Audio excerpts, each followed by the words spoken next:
Guiding the discussion is going to be Hilary Price, creator of the daily comic Rhymes with Orange. And our panelists are 4 cartoonists who are all regular contributors to The New Yorker, but who do a lot more than that. They are also memoirists, essayists, journalists, collaborators, artists, and right now, panelists. So please welcome Harry Bliss, David Sipress, Sofia Warren, and in that corner, Ellis Rosen. So take it away, Hilary.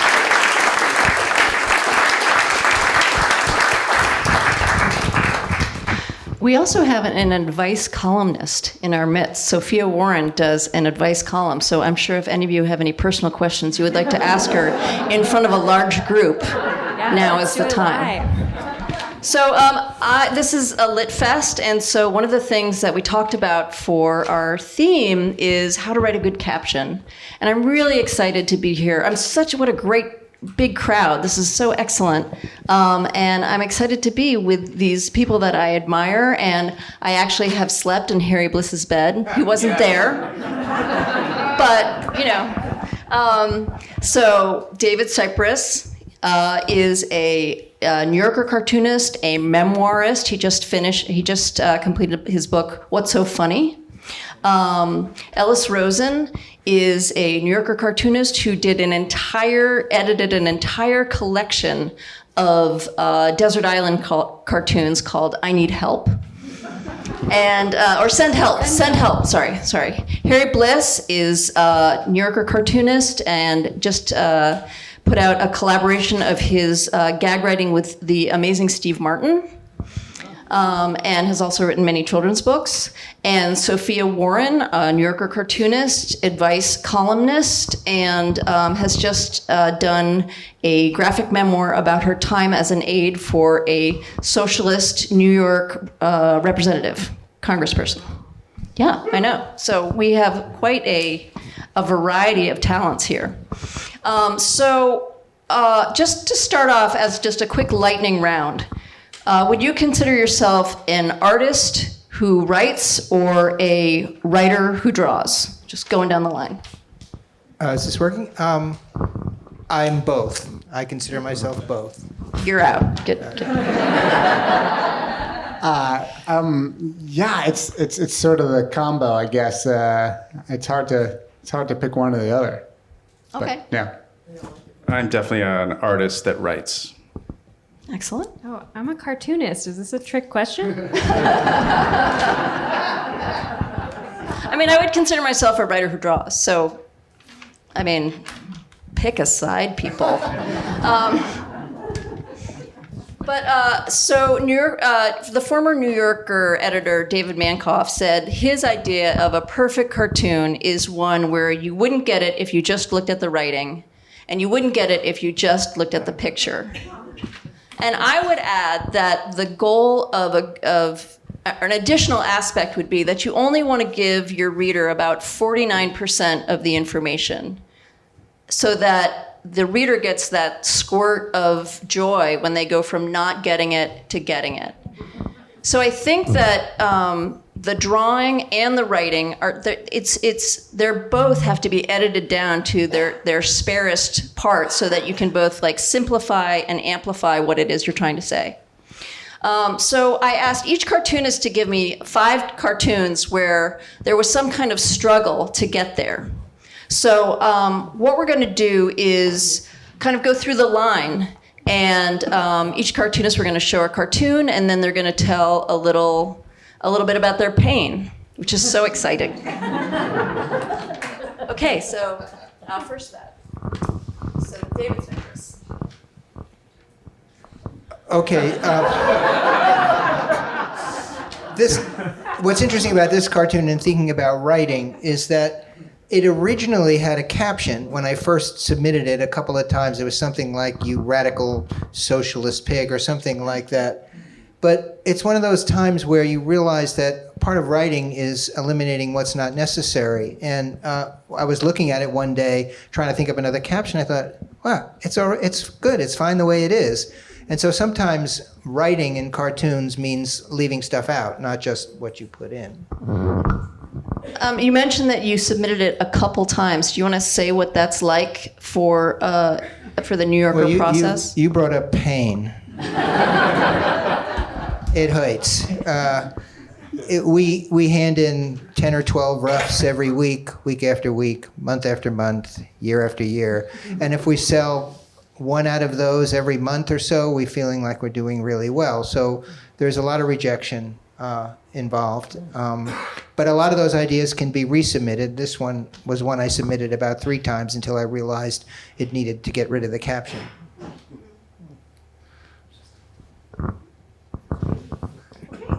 Let's move on to let's move on to me for a second. I threw in a few slides. This one, 2 polar bears. One day we're gonna bust out of this ooze. So I chose this one because when you're reading, all cartoonists know they've learned how to write backwards. So if you're inside of a cafe, we all write EFAC, right? We all just know that. And so I happened to be reading the newspaper cartoons, and there was a cartoon of a little boy, and he was in the zoo, and the cartoonist forgot to switch the zoo part. So as I was reading it, I noticed it, and I was like, oh, that's wrong, but oh, oos. And so then it became, how can I wrap that into a joke? So it started really with a typo. Yeah, okay. So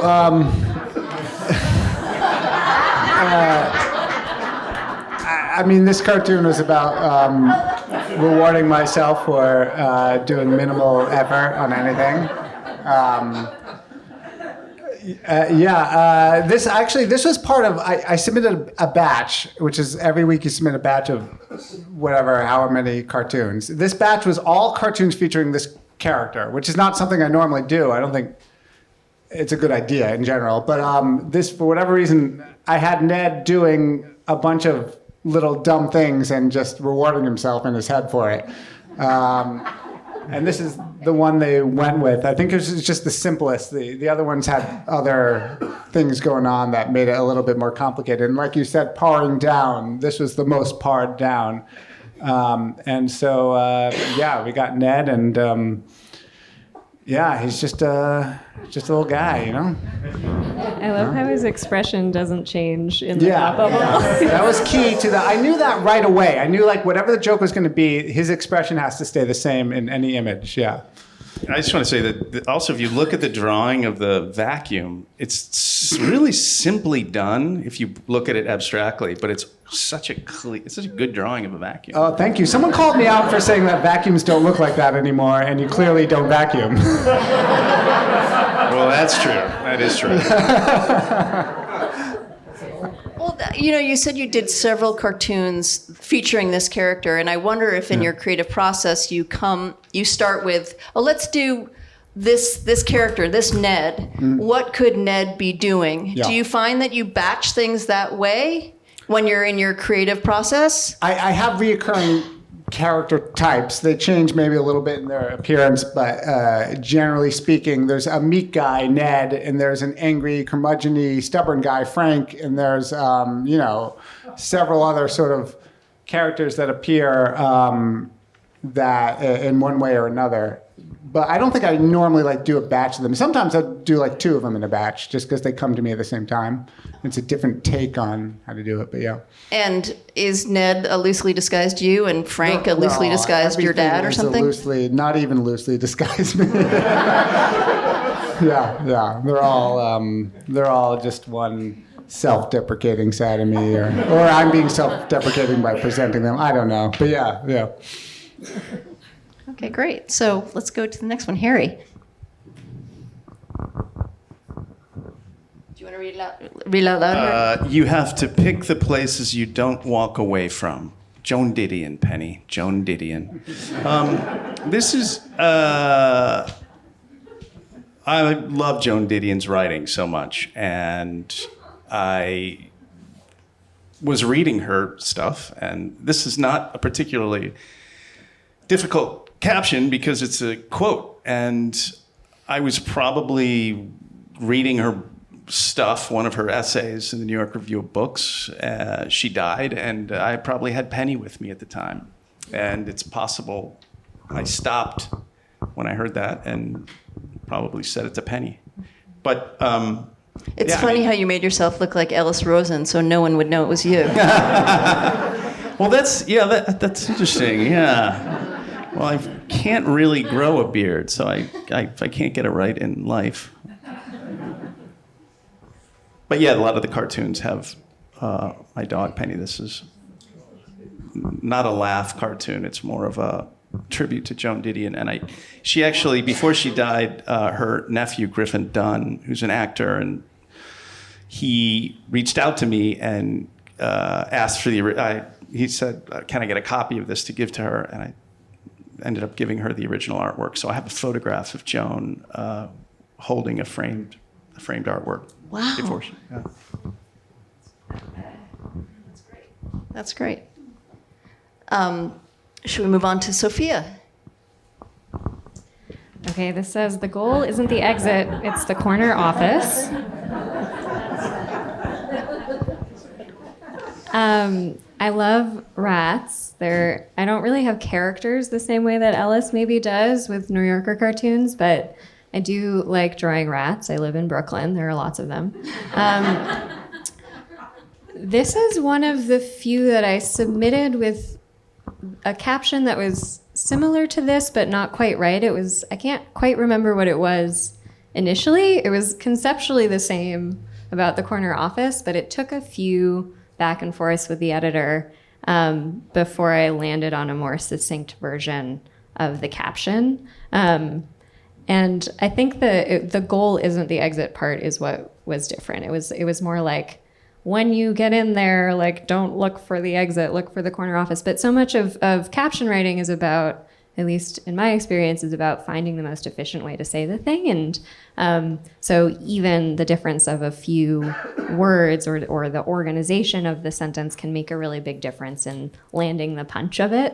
So this was one of those. It's like brevity sometimes, or just editing, edit out. Yeah. Well, so tell us about the conversation you had in the office. Was this with Emma Allen? Mm-hmm. So you're sitting there and you slide the cartoon over and she slides it back at you. And then what is that? What does she say to you that says it's close? Like what's that conversation?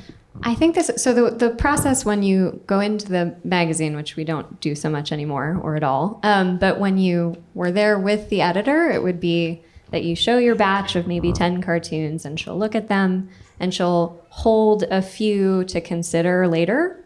And then the ones that are like a definitive no, she'll let you take back. In this case, I think it was like under consideration a few times, but she called out the caption as maybe just needing some work or needing something that could be finessed. You guys, when the editor takes it and says yes, like, do you try and be cool about it, or are you like, What that person's opinion matters not at all, because what matters is the meeting on Wednesday when David Remnick says yes or no, and that's the one that really matters. So she's like St. Peter, and then there's Old Testament God? Exactly. That's exactly right. Okay. You can't underestimate how much you doubt yourself, too, because if she takes one in the meeting, I go, oh, she's just taking that to make me feel good. She's going to throw it out the second I leave. She has a little furnace underneath. I can't win. I actually... Ellis, that's Ned talking. I actually feel like lately I've been able to, Emma, when she picks two out of a batch, I'm like 80% on my accuracy. She's going to buy it. David's going to buy that one. I've been really good on that, yeah. Do you feel like because you've gotten to know their tastes, or? Yeah. Yeah. I actually do, yeah. I know, not their taste, but I know what I'm doing, what they're looking for in me, I think. Can we talk after this? Yeah. Sure. I thought before we went through and learned about the pains of the next batches of cartoons that we'd talk a little bit about process. And David, I read in your memoir that sometimes when you're in the therapist's office and he's asking you a question, you'll get a cartoon caption, not so much to answer his question, but as a way to avoid his question. And I thought I'd like to hear a little bit. Do I have that right? Not exactly. I mean, I think that the therapist's office and every other life situation I find myself in, I'm always trying to think up a cartoon. The thing about therapy is it brings up these sort of really interesting fundamental issues about who you are. And that's usually where I go anyway to come up with ideas. I don't sit down every day at my desk and think, I'm going to do a joke today. I think about what I've experienced, what I'm scared of, what worries me. And that's where my ideas come from. So therapy is just like a natural environment where those things happen. Now, the therapist has learned to spot those moments when I'm not actually there. I'm doing that other thing. But he's learned to tolerate that. There's nothing he can do about it. So. Excellent. Sophia, I was reading in an interview that walks are a part of your process. Is it it's a ritualized, like, ding ding, 8:30, time for my walk, or how does that work for you and in creating cartoon ideas? I wish that it were, but I think the reality is that I'm not a person who's very good at sticking to the same routine really at all. So the walks in an ideal situation would be on a Sunday. I like to try and take a walk in maybe a new neighborhood of New York or a place I haven't been in a while, because I find that it's very generative for ideas. Some of it is just sort of like free association away from screens where I'm just looking at things and sort of taking one idea, which is, let's say, a rat, and the next, which is a couple in front of me having a fight, and then trying to kind of blend those ideas into a cartoon. The rule at that stage for me usually is to write anything down that seems like an idea, whether or not it's a good one, and to do the quality control part later at the next day when I'm sitting at a desk. And then pare down from that list of still kind of half-formed ideas, the best 10 that I can try and work into a cartoon after that. I thought you meant walks, for cooking. That could work. the Sunday stir fry. Yeah. What about you guys, Ellis and Harry? Do you have a particular ritual that you have? Or a particular exercise that you do? Yeah, I mean, in terms of process, well, like I said, you asked me earlier, am I an artist? I'm an artist first and a writer second. And my process is I will go into my studio and I will start drawing a tree. I'll make it up and I'll draw the tree. I'll draw the mountains in the background, kind of Vermont, New Hampshire scene. And I'll draw a dog, and then I just draw whatever I want to draw. And then I'll invent a narrative that happened, that led up to that drawing, and that maybe continues beyond the drawing. And then that will inform the words or the caption or what's being said. So it's completely me just sitting down and drawing a pretty picture. Oh. There's no idea. I don't think I haven't worked that way in years. Excellent. What about you, Ellis? I mostly panic. Okay. So if there's a button that you gotta press in your mind, that's you press the button and it just suddenly you have a mantra in your head. Is this a cartoon? Is this a cartoon? Is this a cartoon? And if you remember to press that button and you just live your life, is this a cartoon? Things are going to pop up where you go, oh, wait a second, is this a cartoon? Then I write it down on my phone. I don't often remember to press that button, but... You did this to me last night. Yeah. Did I make a cartoon out of you? Yeah. Yeah, we were having a conversation. You were like, this is a cartoon. Right, yeah. So if that button's on, then you can get material. If it's off, which is off and off, because but then you sit there and you panic. So right. Yeah. Well, I mean, I think that there's the deadline. You guys have a Tuesday deadline, right? Yep. And I do think that there's a relationship with the word DO, like do a cartoon, and DUE, it is due. Something that I do is that I have this justification exercise that I play, and I feel like it's more like a stretching calisthenics for cartooning, where I will take a list, and on the top I'll write animal or profession, and I'll just list 10 things, or person, right? And then I list that 10 things, then I hide that, and then on the other side of the page I write with a prop or at a place, and I'll just list 10 things, and then I open up the sheet of paper, and then I take one from each side, and I try to justify why that pairing might make sense, and it might nothing might happen, or it might trigger something, but I feel like it gets me in that mind space to be putting disparate ideas together. Do you guys do any kind of writing exercises for yourselves? I think a funny cartoon is usually a juxtaposition, like you're talking about, putting two things together that don't necessarily belong. And that when that happens and it's combustible kind of thing, it makes for a laugh. So I think the process you're describing is something I know I do constantly in my work. I'm trying to think, what's the most unexpected thing I can do with that thing? And so, yeah, I recognize that, what you're talking about. Mm-hmm.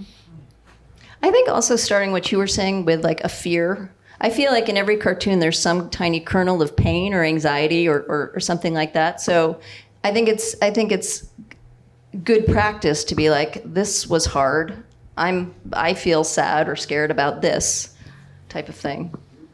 I mean, do you find Alcohol helps, by the way. Is there a particular brand? I like Negronis. Oh, all right, you guys. That's at the bottom of the Negroni. You just don't Equal know parts how gin, many. Yeah, Campari and gin and sweet vermouth.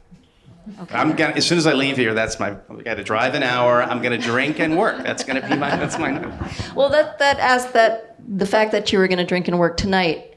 Do you find like you're most creative? What time of day is you're like, oh, my mind feels more settled? Just going down the line. It's pretty much any time, really. I hate to say it, but it is. I mean, because I get ideas not just when I'm sitting at my desk, and so. But as far as working, okay, the morning's great. I love the morning. I like the afternoon too. Ellis?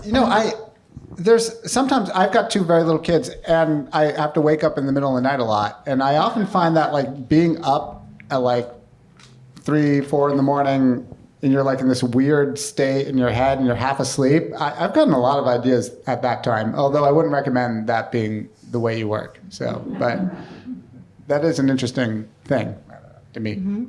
I remember piggybacking off that. I went to listen to Annie Pearl talk, and she said that she gets up at like really early, like 5 in the morning, because she said her inner editor isn't up yet. Mm-hmm. I thought that was a great line.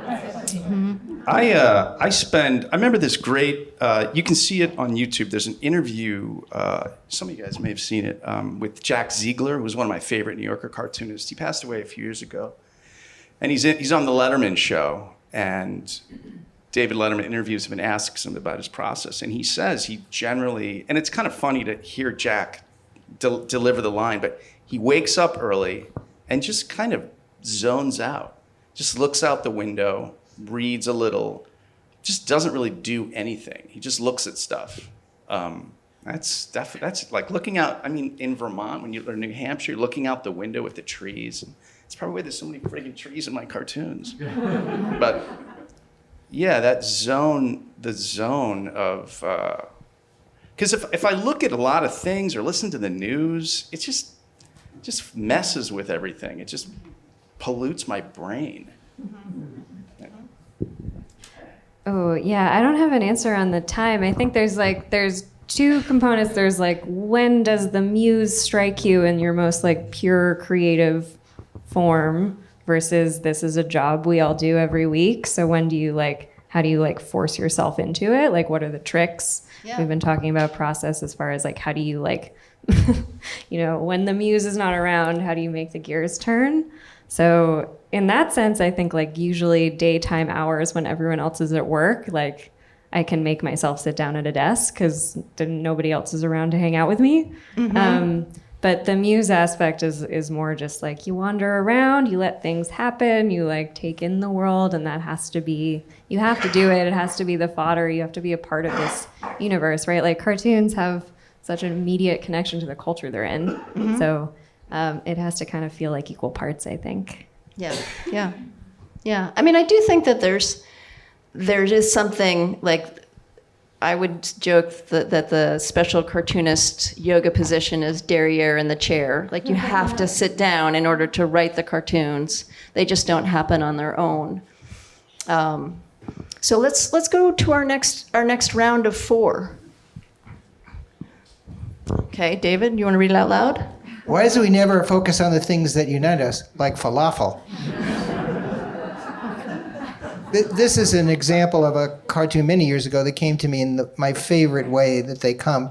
I went to my studio. It was during a time when the Middle East was blowing up, and I was determined to make a cartoon about that, and I sat, and I couldn't come up with anything.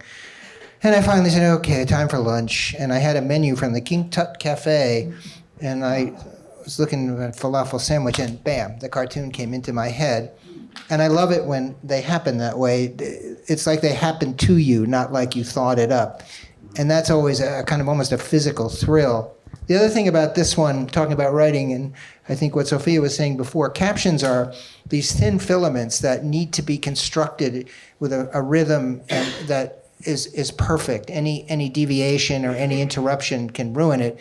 And the important thing about this one is what we refer to as the kicker at the end. That word, first of all, falafel itself is a very funny word.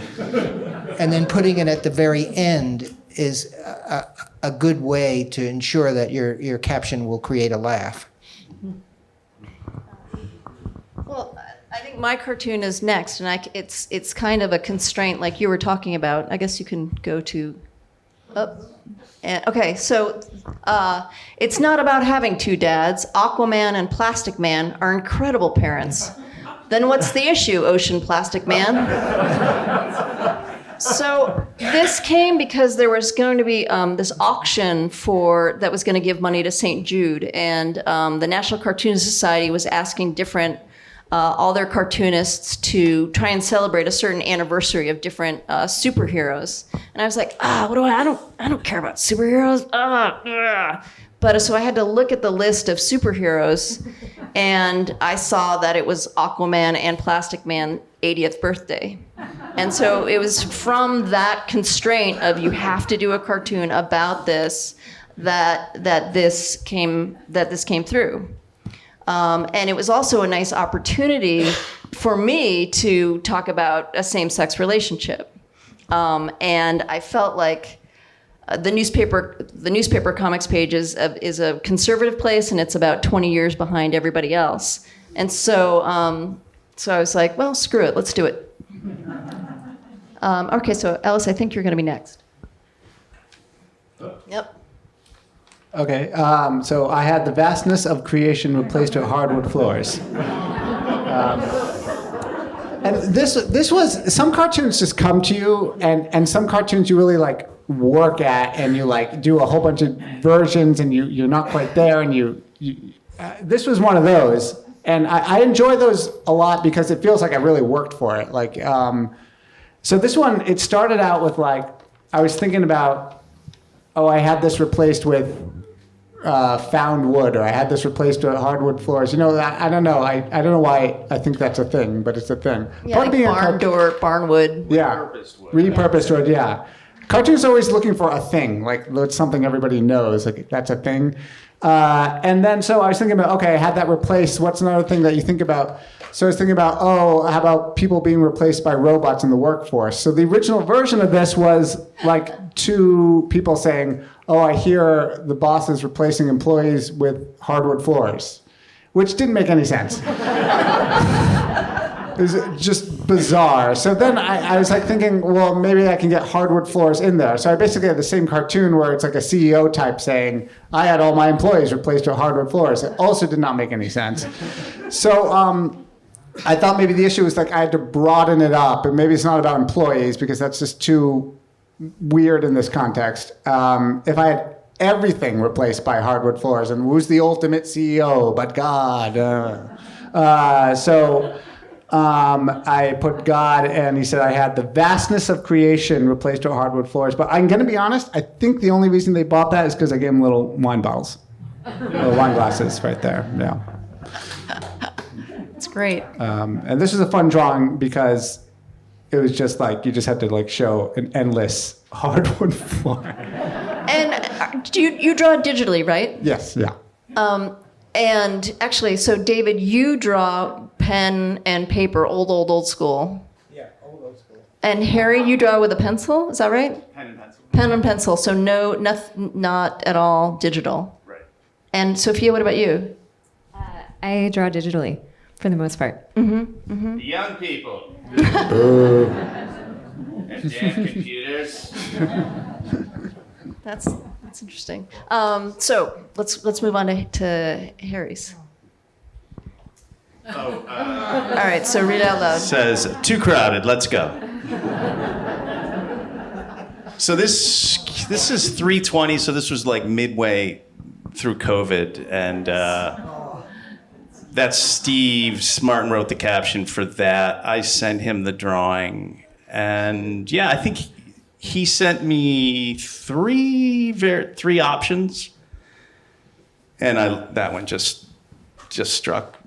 It just seemed great. You drew it first and then sent it That's to him exactly for right. captions? Yeah. Yep. Do you had no idea what it should be? I had no idea. I just drew that. I had no caption in mind for it. And that's what I was talking about earlier. It's like I pretty much draw, make the drawing first. And I mean, I could have come up with a caption for that, but honestly, when you have Steve Martin writing for you, why bother? It's like so yeah. And like I said, the trees, I'm really into trees. I really am drawing a lot of trees, so. Well, when you were envisioning it, were you drawing? Did you start with a tree, and then at what point did that solitary figure way off in the right-hand corner occur to you? The very end. Oh, the very wow. end. I do the tree first, and then I wasn't sure if that was going to be an ocean. It could have been. I think it probably could have been mountains, sort of Vermonty, New England landscape. Then I made it rocks, and I'm fairly certain that's all. I don't. The tree might have been ripped off from an old Hal Foster drawing. That's possible. Sometimes I'll flip through. Sometimes I'll just plagiarize. It's awesome, but no. That tree might have been a Hal Foster somewhere in a Prince Valiant panel. But yeah, at the very end, I added the figure because I knew that would inspire a caption. So. Oh, okay, so let's move on to Sophia's.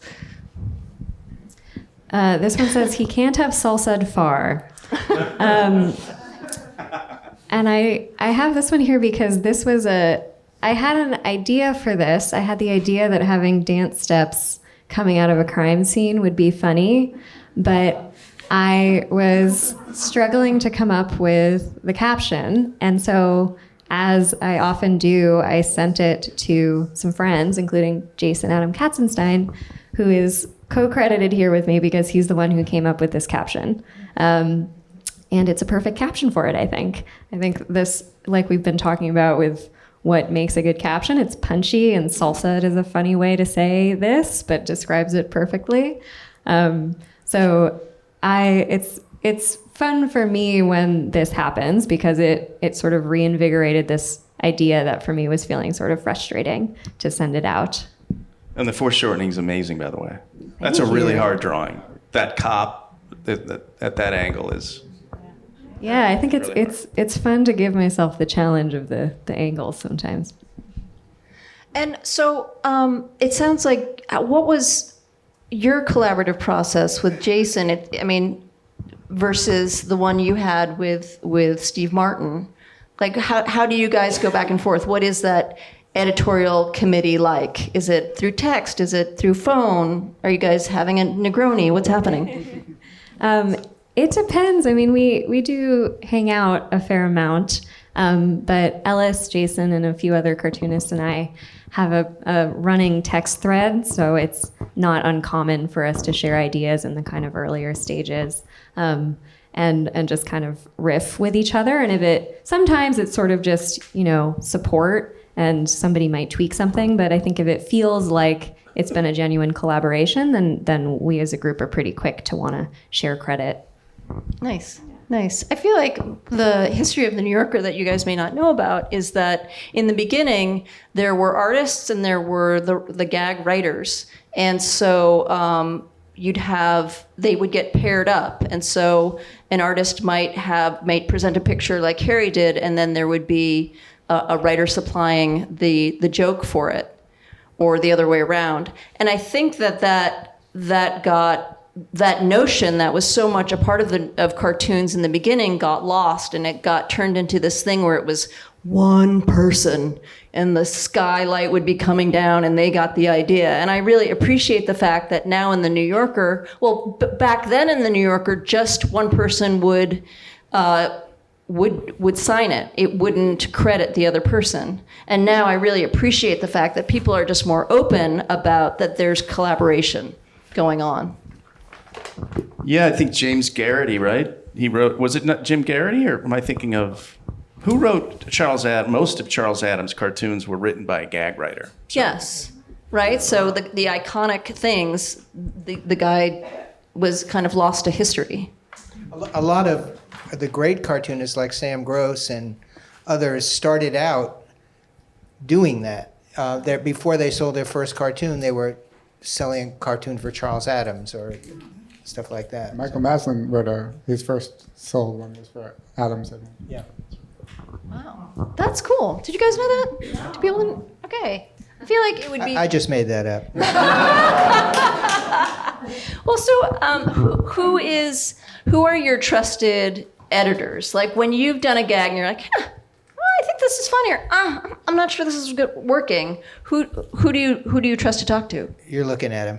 Just you. Yeah, you are just a one-man band. I never show my work to anybody before I hand it in. I just, I don't know. I just been done my whole life. That's the way I've done it. Yeah, I don't. They're sort of like these precious little things, and I don't want anyone else to mess with them. And what you learn is that when rejection can be an amazing teacher. And so if a cartoon you hand in gets rejected and you still think it's good, you're forced back by that sort of editing process to look at what you've done and think about what you could do better. And so a lot of the cartoons I sell are ones I've submitted 2, 3, sometimes 4 times. And each time the rejection was the editor. And I look at it and I try to think about what I can do better. Wow. I feel like I'm a streaker in comparison, just like, hey, look at this. Comment, please. All right, let's go. Who else? What are your guys' editorial committees? Oh, I mean, we have like I said, like a good crew of New Yorker cartoonists, and many of us met in the New Yorker office and kind of became friends. And the friendship is sincere, and we're all really rooting for each other. So when it comes to things like this, where it's like, this concept is funny, I'm not quite getting it right, and it's sort of like a joke mechanics thing, then it can be really helpful to like get some feedback from the group. But I think it's also important to not spend too much time doing that, because you also, like, you can really know all of the mechanics of the joke and be thinking about it so critically, and then all the magic is gone from your joke, right? So it's like equal parts that and stepping out of it and finding ways to like find your voice again. Part of the reason I do things like my advice column, which is not New Yorker cartoons, is to just sort of like, it's illustrated, so it's sort of comics, but as advice. And one of the reasons I do that is because it feels like free play. It feels like a way to like get back out of this like too mechanical space. Mm-hmm. So Sofia's advice column is on this place called Substack, which is an online thing. It's very funny. It's very, very funny because she gives great advice, and it's just her like side comments the whole way. So highly recommend. First of all, that's beautiful that you guys do that, like share texts and help each other out. I honestly think that's really very cool because New Yorker cartoonists, they can be pretty competitive. Like, at least that was my experience. I show my work to my son, to my wife, and to one of my best friends who's an ad agency guy out in Sausalito. That's it. But I will do a cartoon, and especially John, his name's John Butler, but he's a huge comic art collector. He's like one of the biggest collectors of original comic art in the country. But he's great, He's a great editor. But yeah, those three people, they're so sick. My stepdaughter, she went to Yale. It's like there's anything that's in question, if it's smart, I'll send it to Delia. And they get sick of me. They get so sick of me sending them shit. It's like, stop. And I have to remind my son that I'm fucking paying for his Verizon bill. Like, dude, you're paying off your Verizon bill. I need this editing. Honestly, I've gotten angry at him in the past. I paid his tuition in friggin' cash. Yeah. Suitcases of cash. Yeah. Ellis? Yeah, I show it to everybody and anything, and it's just validate me, love me, tell me I'm funny.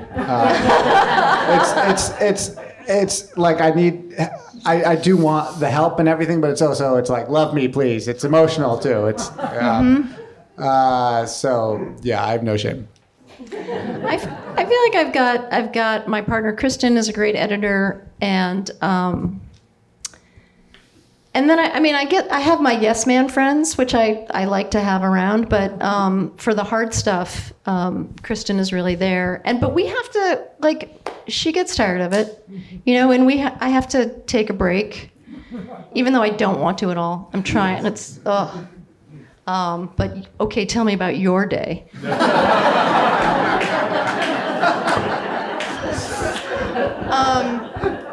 Why don't we go to the next round of cartoons? Sorry for the flipping. That's all right. Everyone, close your eyes. Close your eyes. All right.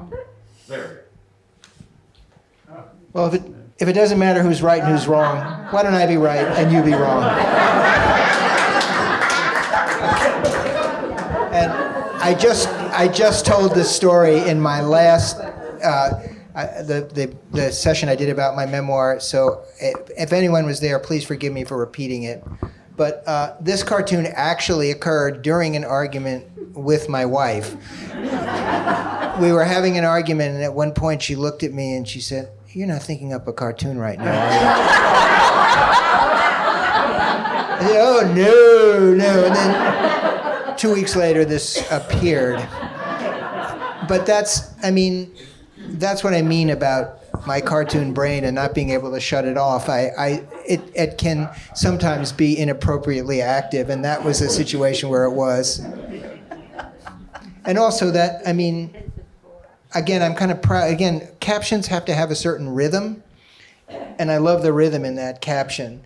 Da-da-da-da-da-da-da-da-da. And that's sometimes when I think of captions, I have that sort of music playing in my head. And also one other thing, I'm talking too much. There was some premise for this conversation was about cartoons and writing.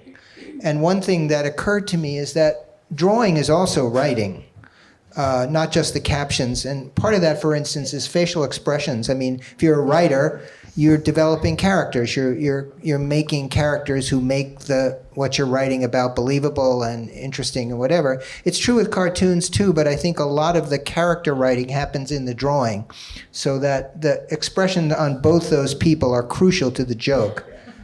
He's kind of, clueless, and she's already pretty pissed off. I think she's pissed off because that's the most uncomfortable love scene I've ever seen. There you go. Ellis, one of the things that you and I have talked about in terms of the crafting of a cartoon is, why don't you talk a little bit about you're creating a circle in your drawing? Why don't we go to one of Ellis's cartoons? Skip. Yeah, that's a good one, I think. Do you think? Sure, yeah. This says, beer here, get your beer here. We can get a beer and hang, no pressure. So about the circular composition, that's just a sort of just a compositional thing. I said in the last thing, a blank piece of paper is extraordinarily intimidating to me. So I work digitally, and one of the benefits of that is I start every piece of paper not blank. I have a little tiny rule of thirds grid. It's just sort of a couple of lines, and that to me just takes all the pressure off of just like starting from nothing. And the other way I think about it when I'm making a picture is that I try to make sure that there's elements on every side of the drawing. I never really work circularly exactly, but if there's something on every corner, something to sort of draw your eye around it, I think so. In this case, you have the guy in the foreground, and you have the scoreboard up there on one side, and sometimes I use my signature, like I do there, as a little element. So just have something to make sure that the picture feels like there's you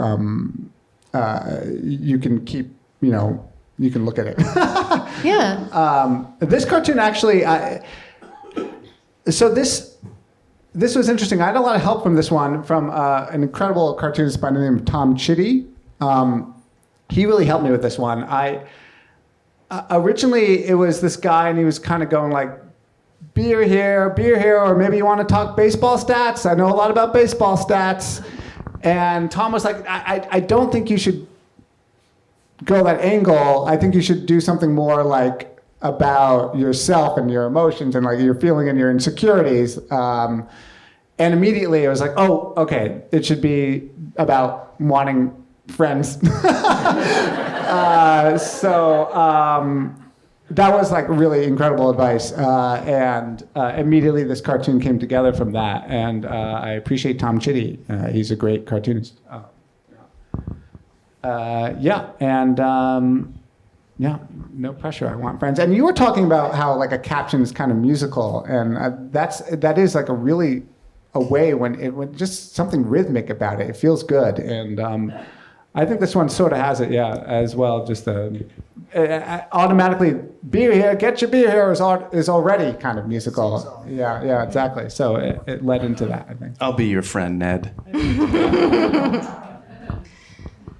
How about why don't we go to Harry and then Sophia? We'll skip me for right now, but just to talk about a little bit about, for example, this composition. Okay, so just here. Why don't you read it aloud? So the dog says, "You're home? I've been waiting here for like an idiot for over an hour."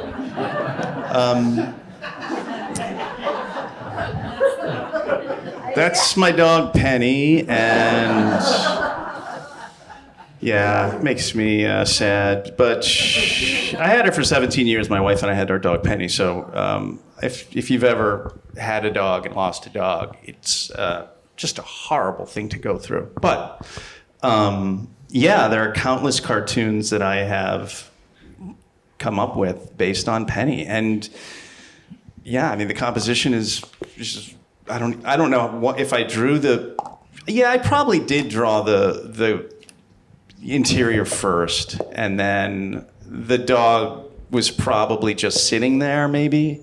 Mm-hmm. You know what? I'm not sure on this one. I'm not sure if the idea might have come first. I think the actual idea of the dog, of a dog waiting and then like just sitting by the dog. I think that's how that came. It's interesting because there's one of the tropes, one of the cartoons you see often is the dog waiting for the master to come home. Yeah. But you really turned it on its head because you're already home, and I think that's just cool. Well, that's what I was actually really pleased with this, because there's a great, and Jack Ziegler was one of my favorite cartoonists, and there's one where he's talking to, the dog is waiting at the door, tail wagging furiously, and the door's closed, and the dog's looking at a goldfish in a bowl, and the dog says something like, "He's almost here. How's my hair look? Oh, never mind." So they go from there. such a funny card, so sweet, it's such a sweet sentiment. So it's about the dog. So like, how's my hair look? Never mind. One of the things that when I look at your cartoons that you do differently is that normally when you're looking at a cartoon, you're reading it top left to bottom right, and you mess with that all the time. Here you're starting lower left to upper right, when I teach at the Center for Cartoon Studies in the summer. I teach like a single panel cartooning class. And so I'll do a rule, and then at the end I show a Harry Bliss cartoon to say like, or you could break it. It doesn't have to be like this. Let's go to Sophia, your cartoon about the zombie apocalypse. There we go. There we go. This says, I just wish this could have happened when I was wearing a sports bra.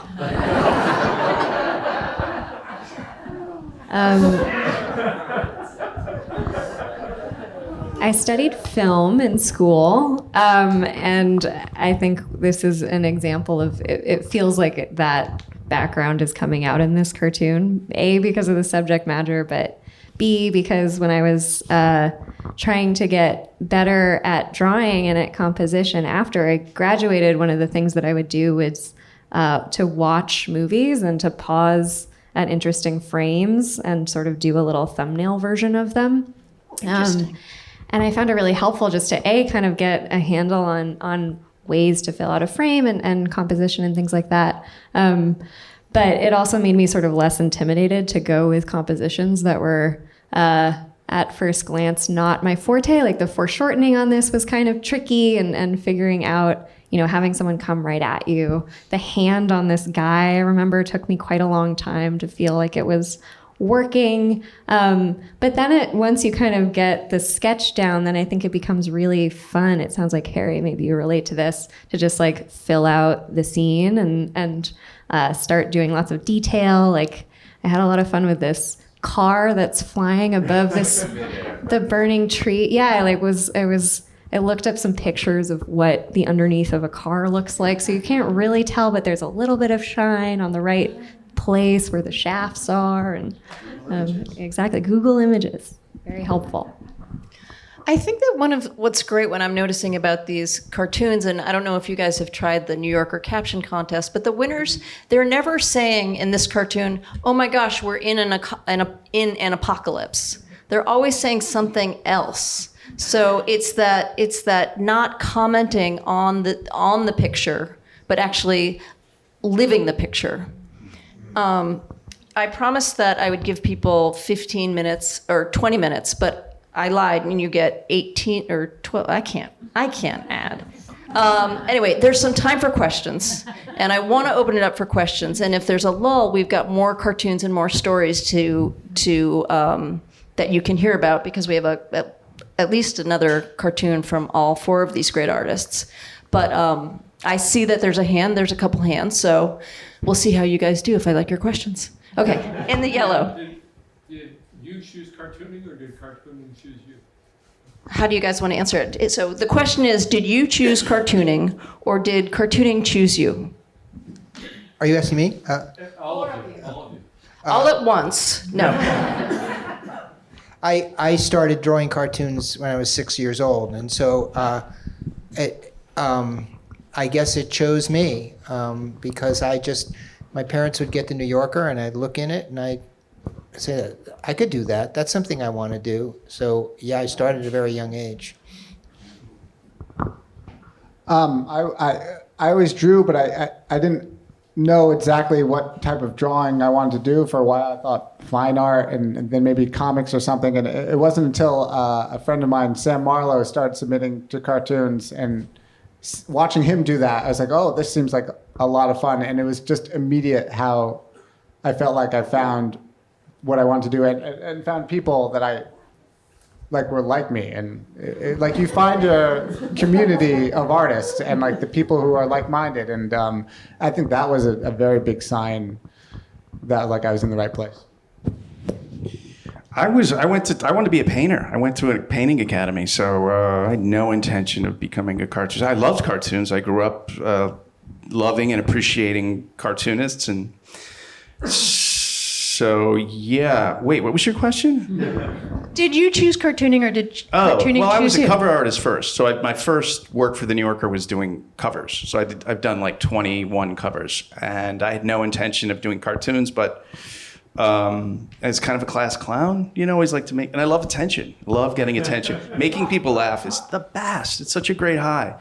So, and who doesn't love to be high? So yeah, I mean it just eventually that happened. Fine artists first, or artists first, and then cartooning just happened. My parents are both artists. One of those parents is even here tonight, my mom. Yeah, my mom. And my dad, who's not here, was great about, he would sit on either my brother's bed or mine. We would alternate every night, and he would read us the cartoons from the newspaper, and then he would painstakingly explain all the jokes until they were very far from being funny anymore. But I think that's probably the DNA of why I became a cartoonist. Wow. I can speak for myself, which is that no one in my family cartooned or did any kind of art. I think that the blank page was just my space. That was my real estate. And so I was drawn to it because I had kind of the mic, really. Yeah. So there was another question. Someone else had their hand raised. Yes. With coronavirus, do you think that there's any permanent changes in the cartoons? Okay, so the question is, with coronavirus, have there been any permanent changes in the cartoon? I think that's a really interesting question. I'm curious what you guys have to say. I don't know that there have been permanent changes, but one thing you might notice is the famous trope of the Grim Reaper, which appeared, at least monthly for many years in the magazine. I think there's only been like one Grim Reaper appearance since COVID started, so I think that's different. Also, number of people pointed out, it's very hard because you're sitting there and you're drawing a cartoon, you have two people talking on the street, and then you think, wait a minute, they're not 6 feet apart. They have to be 6 feet apart, or else the reader is going to look at it, and no matter how good the joke is, they're going to think they should be 6 feet apart. And so it's a balancing act. You don't want to go too far in that direction, but during COVID, I felt you really had to be conscious about people wearing masks and stuff like that, because you don't want the reader to trip over that. You don't want the reader to see a cartoon and yet their mind is going to the fact that they're not wearing masks. Yeah, I mean, I feel like cartoons are always changing with the world and with events and how everything changes and how humor changes, how culture changes. And Corona obviously was a huge factor in that. And so there were certainly immediate changes, like you were saying, and there's a great cartoon by Jason Adam Katzenstein where people are wearing masks and somebody says, the one thing, I forget the line exactly, It's something about how you talking. Yeah, how do you know who's talking? Yeah, with wearing the mask is. But since then, yeah, I think there's subtle changes that just, drip, drip, drip, drip, drip over and over as time progresses. And I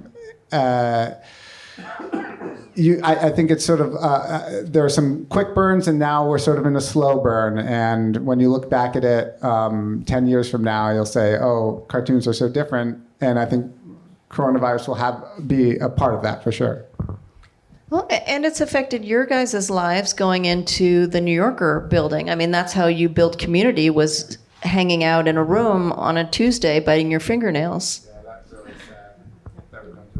No, I was just going to say a lot of us, many of the cartoonists don't go in on Tuesdays. Obviously, people who don't live in New York aren't going in on Tuesdays. I think, with cartoons and anything that's creative, a lot of it, as we've talked about our process, is kind of staring at a wall and doing, you have to kind of like give yourself the freedom to have this time that's like free play and that you're not actually doing anything. And so with the pandemic, I think like our relationship to labor has really changed, and a lot of people suddenly had kids in the house and, things like that. So that kind of encroachment upon this time that you have to hold sacred but is impossible. I mean, of course, the pandemic related affected that. Yes, in the pink mask. You don't know you have a pink mask, but I see it. You're the one. I noticed that the first two people asked questions are pickleball players from Brattleboro. SMI. As pickleball has now become official in the New York Times, I actually don't read the New York on a regular basis. Hasn't gotten into the cartoons yet. I can't believe you're asking that. I just published a cartoon. If you go to airmail.com, the Graydon Carter online magazine, there's a pickleball cartoon by me on there. Wait, well, let me. So for those of you who didn't hear the question, has pickleball entered the cartoons? And I can tell you that yes, I have done one. Oh my God, Ellis, go. Have I got news for you, my friend? Next year in April, I have a book coming out of all pickleball cartoons and humor. So you can look for that. Oh my I also God. have a pickleball New Yorker cartoon that hopefully will be published soon. Who knows? But yeah. What the hell is pickleball? That's the name of the book. Pickleball is a sport played on 2/3 the size of a tennis court that is a combination of badminton, ping pong, and tennis using small paddles about the size of an iPad with a handle on it. So pickles have nothing to do with No, the game. no. All right. But it has the best marketing person in the world. There are so many articles about it right now. Yes. Right. Okay, we've got time for a few more questions. Yes, sir. Has any of you at any point in your careers found like a real magic in the morning, like straight out of bed of creativity, that just like a burst of whatever, like that goes early, that first time you wake up? So the question is, have any of you found that magic moment in the morning where you're like, oh yeah, I've got cartoon ideas? Do you mean the ones I think up in my dreams, and then I get up in the morning and they're not funny at all?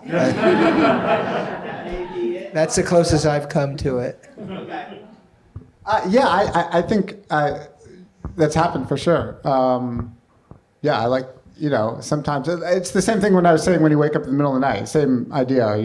Your mind is foggy, and like you said, your inner editor is not there, and you're making weird connections. So yeah. Is this being recorded? It is. Waking up early, and all I can think of is waking my. I'm not. I definitely have had some cartoons where I want to have sex with my wife, and she's like, if you basically, the vibe is like, if you wake me up, I'm gonna stab you to death. So there's a bunch of cartoons that are unpublished based on that. So that's waking up too early there. That experience can be very creative. Yes, it could. Someday. Rarely. Okay. Yeah. Another question. Yes. This might be very personal, but I'm curious to know, are you getting compensated enough for what you do? Okay, so the question is, are you getting compensated enough? They're all wearing clothes, so that's a good start. But, I mean, if you want to talk about what's it like, surely everybody asks you, what do you get paid? To be a New Yorker cartoonist, and also probably, what do you do as a side hustle? Wow. I'm not really sure how to answer that. What is enough? It's I don't know, never enough. But Is there a cartoonist union about to come out? There once was a cartoonist union in the 70s, but that kind of fell by the wayside. We're freelancers basically, and it's not just a question of what your compensation is. It's that there's absolutely no security whatsoever. I mean, we depend on the New Yorker because it's the only magazine that pays decently, but you can suddenly realize that 3 months have gone by and they haven't bought anything, and you start wondering if they're ever going to buy anything again. And so it always feels precarious. So that's a part of the deal. So everybody has a side hustle of some sort. I wrote a book. I do other things, but mainly I've tried to just be a cartoonist my whole life. So. Yeah. There are, and you guys can speak to this too, being the youngsters, but I remember there are other venues than the New Yorker. I mean, there are a lot of places to publish your cartoons. You're syndicated. We're both syndicated. You just have to look for them. I mean, I've found people on Instagram and turned them on to the art director for the New York Review of Books. You know, not a cartoon, but I think there's quite a bit. I mean, the magazines shut down, so there aren't Saturday Evening Posts anymore. There aren't all these magazines that are publishing cartoons. New Yorker is kind of the last one left, and that's true. But while all those other doors shut, the internet opened up, right? Yeah. Isn't there some truth to that? Yeah, well, I would say that. So both Harry and Ellis, you can see their work on gocomics.com. So in addition to their magazine work, that's where you can see Ellis 3 times a week. Is that right? His cartoon is whatever. It's called Junk Drawer, and Harry's is called Bliss. And then Sofia, you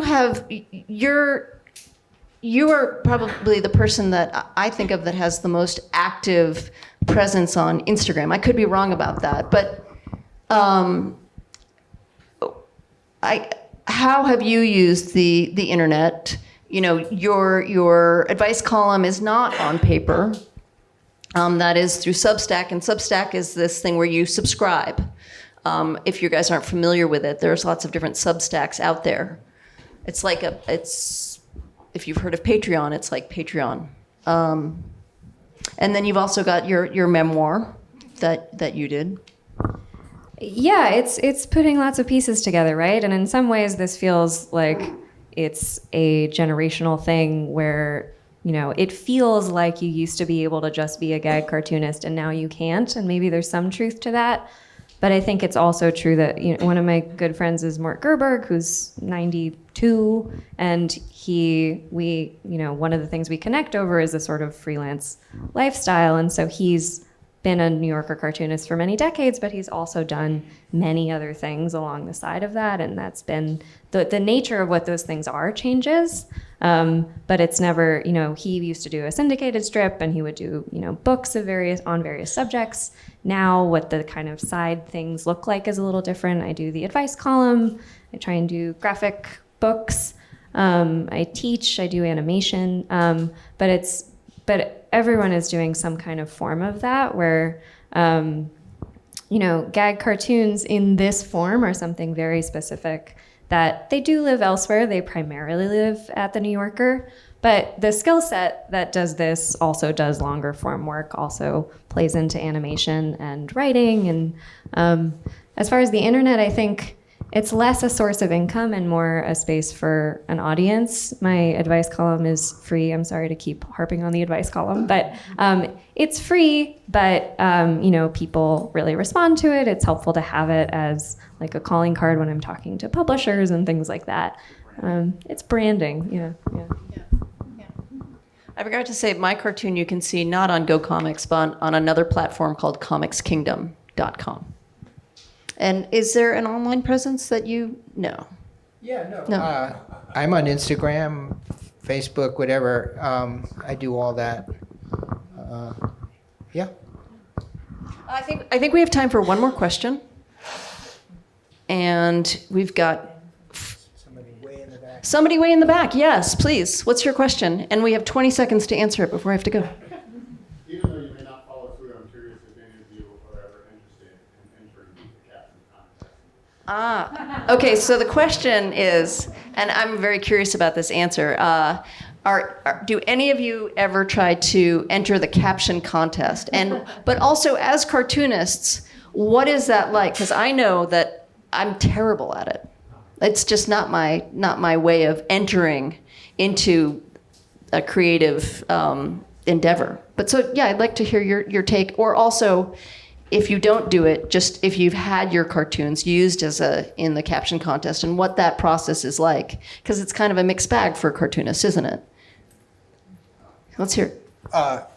Well, what Harry was describing, beginning with a drawing and coming up with a caption, the rhythm of doing a caption contest is part of our creative process anyway. But I think I've only over 20 years had three contest cartoons, and oddly, 2 of the 3, the winning caption was the exact caption I handed in with the cartoon when I first handed it in. So, that's all. Did they accuse you of submitting it?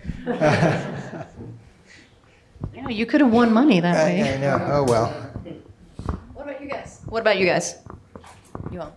Oh, I haven't ever entered it. I think, as David said, it sort of feels like it's the job. So I have had a few in the caption contest, and yeah, the way that it usually works is it's a cartoon you've submitted as a full cartoon, and the editor will take it as a caption contest cartoon and remove the caption. And that, in my experience, has been a cartoon where it's like visually engaging. There's some sort of obvious element that someone might generate a caption from, but maybe the caption that you provided is like not so tight or not perfect.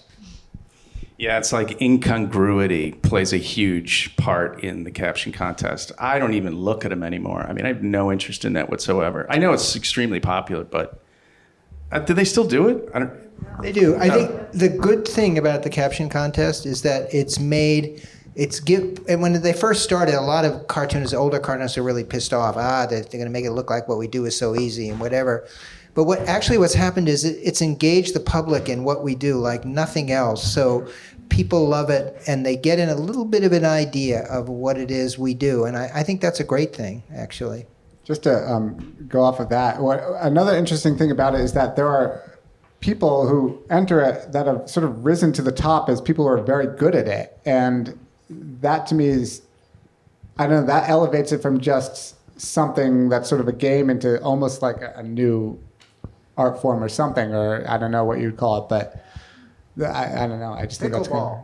You would call it pickleball. You would call everything, So we're past our time. I want to please give a big round of applause for our cartoonists.